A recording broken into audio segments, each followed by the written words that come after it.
Hi guys, welcome back to the Neha Sharma show guys. Thank you so much for supporting me and guys मैं आप लोगों को बता दूं कि इस सीरियल में कभी भी कुछ भी हो सकता है, कहीं मुझे इसे क्विट ना करना पड़े, बस मुझे यही डर है। तो प्लीज़ मेरे लिए प्रार्थना कीजिएगा और एक छोटी सी रिक्वेस्ट है कि प्लीज़ हो सके तो वीडियो में जो एड्स आएंगे उन्हें स्किप मत कीजिएगा। इससे मुझे थोड़ी फाइनेंशियल हेल्प मिल जाएगी और मैं ज़्यादा से ज़्यादा वीडियो लाने के लिए मोटिवेट हो पाऊंगी। और साथ ही अगर अभी तक आपने चैनल को सब्सक्राइब नहीं किया है तो प्लीज़ चैनल को भी सब्सक्राइब कर लीजिए and hit the bell icon so that आपको वीडियोस की नोटिफिकेशन मिलती रहे। पेरिल टैबलेट चला रही होती है तभी वो कहता है कि आप इसमें गेम खेल रही हो क्या? पता है मैं ज़ेदा दीदी को तो ऐसे ही हरा देता था। तो पेरिल कहती है कि क्या पता तुम मुझे भी हरा दो, और फिर वो मेरे ख्याल से कैंडी क्रश खेलने लगता है। काफ़ी देर तक खेलने के बाद पेरिल कहती है कि अब बहुत देर हो गई है, अब तुम सो जाओ, कल सुबह खेल लेना। तो वो कहता है ठीक है, तो आप भी सोओगी? तो वो कहती है कि नहीं मैं बुक पढ़ूंगी। तो कहता है इसमें क्या लिखा है? तो वो बोलती है कि इसमें स्लीप वॉक के बारे में बात की है। तो वो कहता है कि स्लीप वॉक क्या होता है? तो वो बताती है कि कुछ लोग होते हैं जो रात में उठकर चलने लगते हैं लेकिन उन्हें पता नहीं होता कि वो चल रहे हैं। तो डोरुक कहता है कि वो उठ जाते हैं। तो कहती है कि नहीं वो सो ही रहे होते हैं, नींद में ही होते हैं।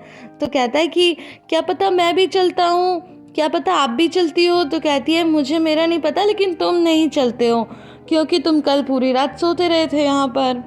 थोड़ी देर में वहाँ पे सार्प आ जाता है जो थोड़ा परेशान सा होता है, लेकिन जब वो डोरुक को देखता है तो बहुत खुश होता है और वहीं पर सो जाता है।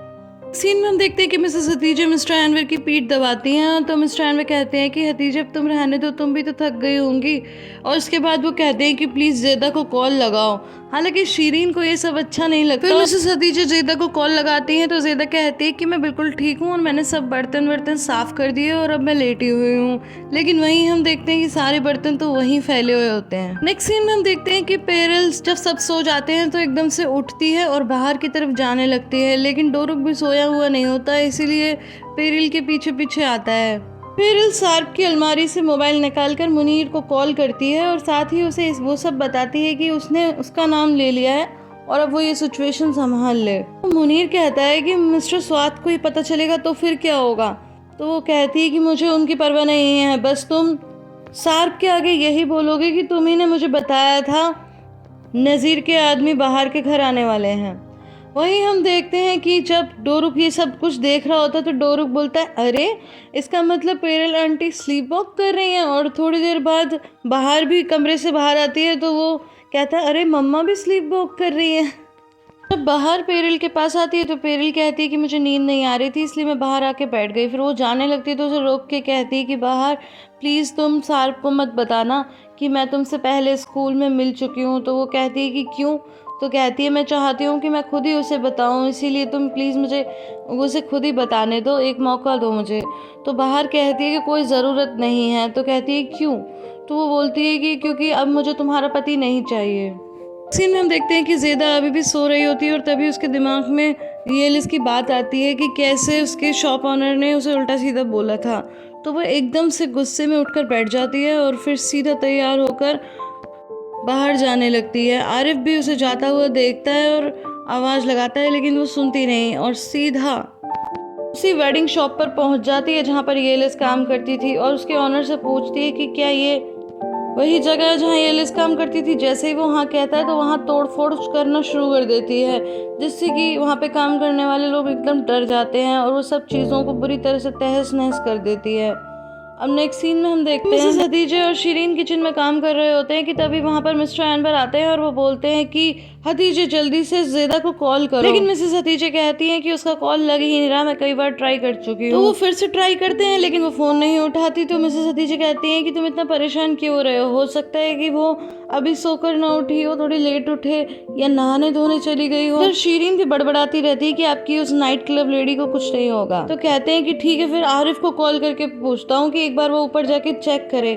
तो फिर वो आरिफ को कॉल करते हैं तो आरिफ कहता है कि नहीं नहीं जेदा बिल्कुल ठीक है। तो ये सुनकर वो खुश हो जाते हैं, लेकिन दूसरा ही पल वो कहता है लेकिन एक प्रॉब्लम खड़ी हो गई है कि जो कुछ भी जेदा ने शॉप पे किया वो सब बताते हैं। तो ये सुनकर मिस्टर एनवर परेशान हो जाते हैं। सीन में हम देखते हैं कि जब आरिफ शॉप पर पहुंचता है तो वो देखता है कि बुरी तरह से शॉप चकनाचूर हो गई है और इधर पुलिस जेदा को ले जा रही है। सीन में हम देखते हैं कि सार्प का पूरा परिवार ब्रेकफास्ट कर रहा होता है कि तभी डोरुक बोलता है कि अली और उमर नहीं आएंगे क्या?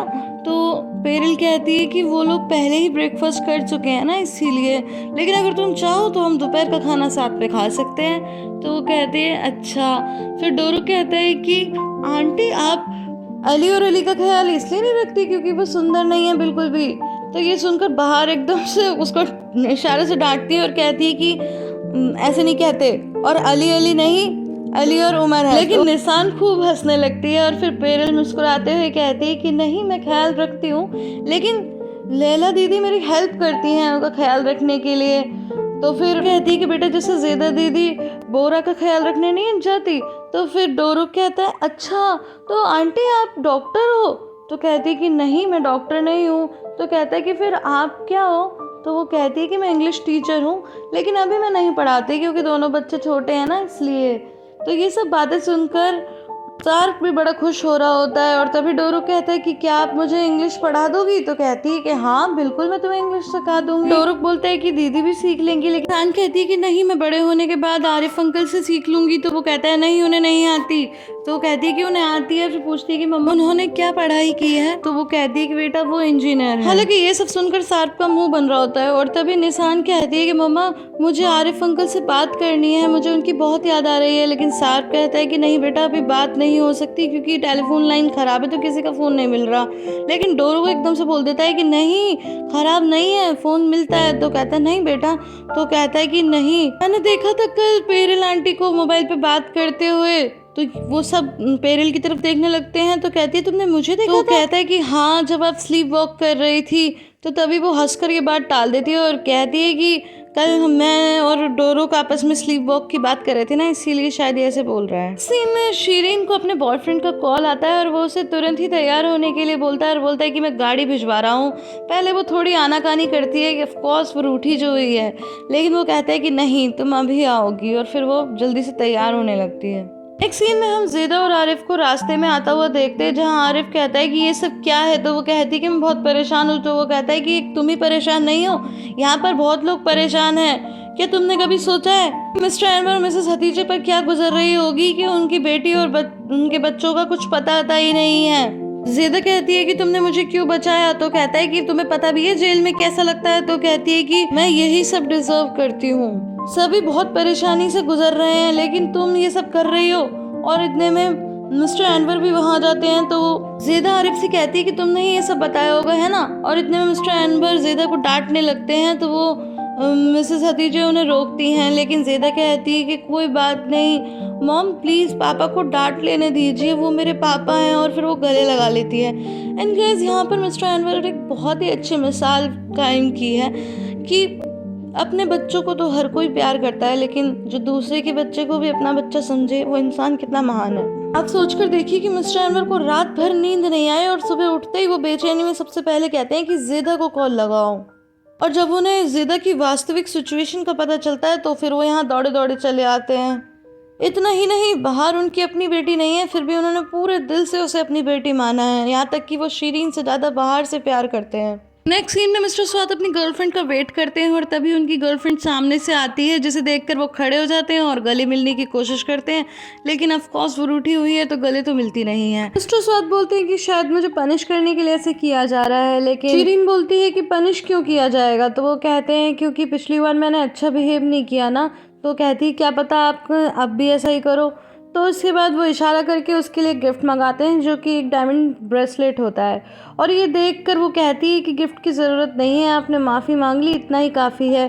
तो कहते हैं कि नहीं नहीं मैं चाहता हूँ कि तुम इसे रखो। तो वो बोलती है कि ठीक है, लेकिन यहाँ से जाने के बाद रास्ते में मैं इसे उतार दूँगी क्योंकि मैं इसे अपने पेरेंट्स के सामने नहीं पहन सकती। में हम देखते हैं कि मिस्टर एनवर और आरिफ दोनों एमरे के कैफ़े में आते हैं और वहाँ पर उसकी कज़न उन्हें अटेंड करती है, जिसमें वो कहते हैं कि हम एमरे से मिलना चाहते हैं। लेकिन वो बोलती है कि यहाँ पर 2 लोगों को स्वाइन फ्लू हुआ है और अभी हमें थोड़ा डर है, तो क्या आप अभी भी उनसे मिलना चाहोगे। तो मिस्टर एनवर कहते हैं कि हाँ हम अभी भी मिलना चाहते हैं, हमें बहुत ही ज़्यादा ज़रूरी बात करनी है। एमरे 2 वर्कर से कह रहा था कि देखो अपने मुंह पर लगाए हाथ को तुम कहीं इधर उधर मत लगाना, और उसके बाद भी वो बता देती है तो वो फ़ौरन ही मिलने जाते हैं। तो आरिफ को तो वो पहचान जाता है और हाथ मिलाता है और तभी आरिफ कहते हैं कि ये एनवर भाई हैं, और ये तो कहते हैं हाँ मैं बाहर का पापा हूँ और मैं बहुत खुश हूँ कि आप बाहर के लिए घर तक आए और आपने ये भी कहा कि अगर वो चाहे तो आगे भी अपनी जॉब कंटिन्यू कर सकती है। आज के टाइम में ऐसे लोग कहाँ मिलते हैं।